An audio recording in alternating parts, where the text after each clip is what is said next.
I want to dig into this last lesson.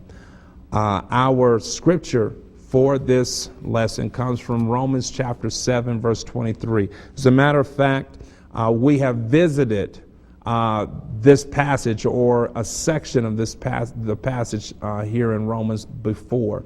But I see another law in my members warring against the law of my mind. Underline, law of my mind. And bringing me into captivity to the law of sin, which is in my members. So we have a conflict. We have a war, a battle between two laws.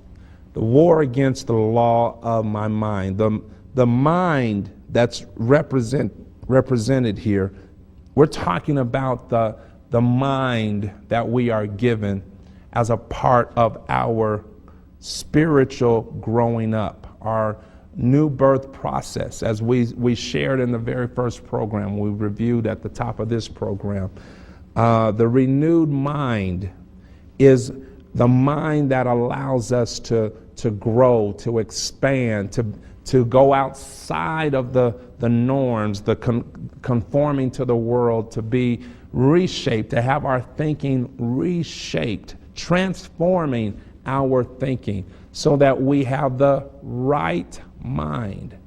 So this war, this battle against the law of the mind, we're talking about what comes against the law of the right mind.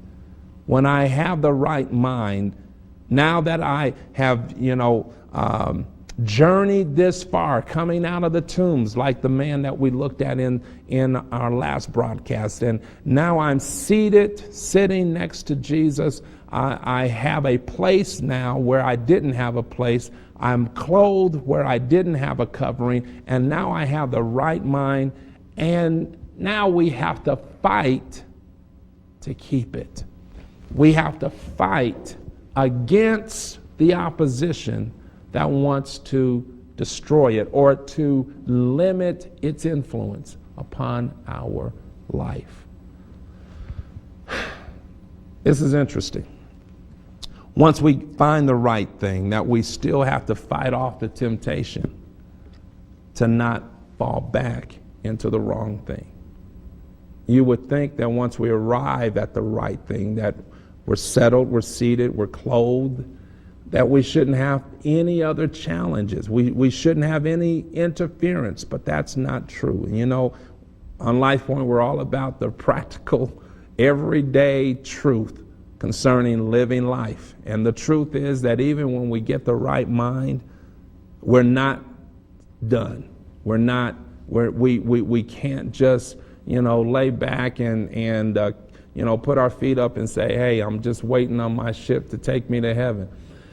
We have already learned that it's necessary for us to renew daily, constantly.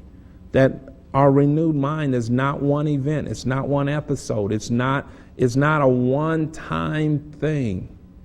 It is a constant, ongoing series of life events. And in that process, we will find opposition. Opposition will find us. Conflict. We discover here in Paul's writing, in Romans chapter 7, that when I would do what's right, evil is always present. Now, I said we've talked about that before. Now I want to narrow this down more specifically to this conflict between the law of my mind, having the right mind, and the law that's in my members, my physical body.